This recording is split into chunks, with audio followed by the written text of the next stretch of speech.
दोस्तों नमस्कार। आज हम भारत और चीन के बीच में जो झड़प हो रही है, क्या यह युद्ध की स्थिति ले पाएगी, क्या युद्ध होगा, इसके बारे में हम चर्चा करेंगे। इससे पहले हम जानते हैं 1962 ईस्वी में भारत और चीन का युद्ध हुआ था। उसमें भारत अभी उसको हार हुई थी। इसलिए इस बार जब 2020 में दोबारा फिर चीन भारतीय इलाकों में घुसपैठ कर रहा है बार बार, और 15 जून को गलवान घाटी में झड़प हो चुकी थी। कुछ जवान इधर के मरे, उससे डबल चीन के मरे। अभी फिलहाल फिर 2-4 दिन पहले फिर ऐसी घटनाएं घटी हैं जिससे भारतीय सैनिकों ने उनको पीछे खदेड़ा है।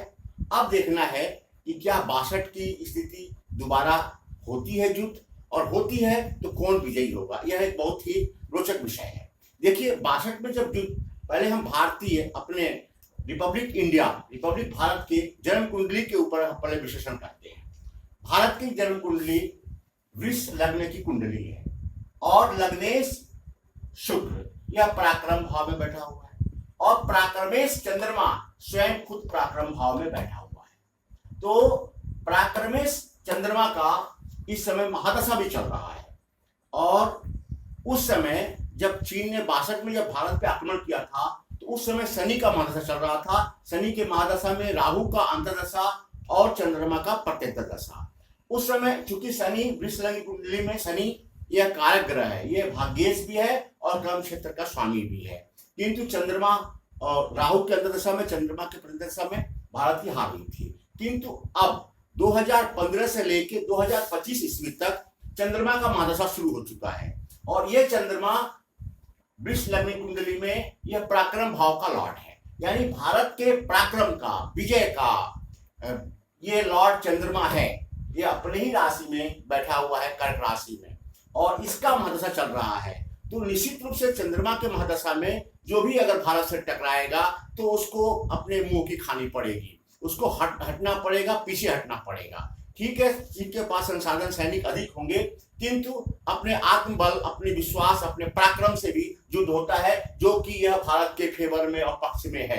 अब देखते हैं कि उस समय शनि के महादशा में, राहु के अंतर्दशा, चंद्रमा के प्रत्यंतर में युद्ध हुआ था, हम युद्ध हारे थे। आज की तारीख में चंद्रमा का महादशा चल रहा है और शनि का यह अंतर्दशा चल रहा है। चंद्रमा में शनि का अंतर्दशा चलते। पहले हम चर्चा करते हैं कुछ गोचरीय स्थितियों के बारे में। देखिए गोचर में शनि इस समय मकर राशि में था, और वहां से यह 10वें दृष्टि से आपके दुश्मन भाव को देख रहा था, और राहु मिथुन राशि में था, वहां से 5वें दृष्टि से भी यह दुश्मन के भाव को देख रहा था, और मंगल भी वह मीन राशि से 8वें दृष्टि से यह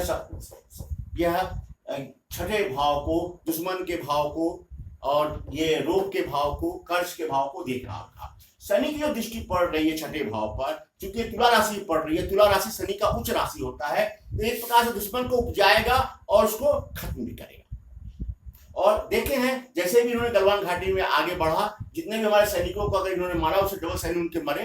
इन्होंने कब्जा करने का प्रयास किया तो इन्होंने भी जो है उससे बढ़ करके कब्जा किया।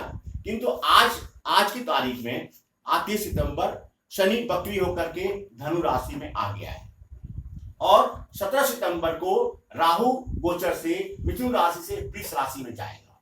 तो इस प्रकार से ये 6ठे भाव पर दोनों की दृष्टियां हट रही हैं, किंतु मंगल की दृष्टि अभी बनी रहेगी। तो मंगल की दृष्टि होने से इनका अभी तनाव बरकरार रहेगा। किंतु यह नवंबर और दिसंबर के महीने में जब शनि दोबारा फिर मकर राशि में जाएगा नवंबर में, और मंगल मीन राशि में रहेगा, उस पर 30वीं दृष्टि से शनि मंगल के ऊपर दृष्टि डालेगा। मंगल चूंकि सप्तम भाव का लॉर्ड है भारतीय जन्म कुंडली का, उस पर वह दृष्टि डालेगा मारक भाव के लॉर्ड पे। तो उस समय आप, और राहु वृष राशि में आके 7वीं दृष्टि से उन सप्तम भाव को देखेगा, और मंगल की दृष्टि रोग भाव पर पड़ेगा। तो नवंबर से लेकर के, यानी 14 नवंबर से लेकर के 14 दिसंबर के बीच यह पीरियड जो 1 महीने का पीरियड है, इस पीरियड में वह भारत के ऊपर अपने कुचाल से, कुदृष्टि से, धोखे से फिर भी आक्रमण कर सकता है।